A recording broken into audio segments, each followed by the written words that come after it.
Hello tent கொட்டா channel இருந்து நான் பழனிவேல். இந்த வீடியோவில் என்ன பார்க்க போகிறோம்னா, இந்த வருஷத்தில் தரமான நல்ல ஃபீல் குட் மூவியான டாப் 5 சினிமாவை தாங்க பார்க்க போகிறோம். அதுக்கு முன்னாடி இது போன்ற தமிழ் சினிமா அப்டேட்டுகளை தெரிஞ்சுக்கொள்ள எங்களுக்கு சேனலை சப்ஸ்கிரைப் பண்ணி தொடர்ந்து ஆதரவளிங்க. சரி, டாப் 5ல் என்னென்ன மூவி இருக்குதுன்னு பார்க்கலாம் வாங்க. அதில் 5வது இடம் இருக்கிறது வந்து பேபி கேர்ள்.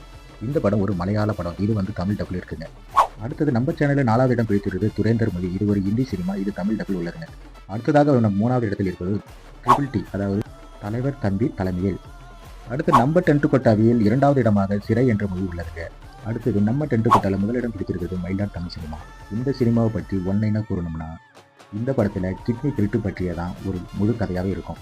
அது கிட்னி திருட்டுன்னு கூட சொல்லக்கூடாது, கிட்னி முறைகேடுன்னு தான் சொல்லணும்னு சொல்லிட்டு சில பேர் கூறுவதால் இந்த படம் முழு கதையுமே கிட்னி முறைகேடு பற்றிய கதை தான். இது போன்ற வீடியோக்களை கண்டிப்பாக பார்க்க தவறிடாதீர்கள். இந்த 5 மூவியில் உங்களுக்கு எந்த மூவி பிடித்ததில்லை என்று கமெண்ட் செய்யவும். மீண்டும் அடுத்த வீடியோவில் சந்திப்போம். டாடா, பாய் பாய்.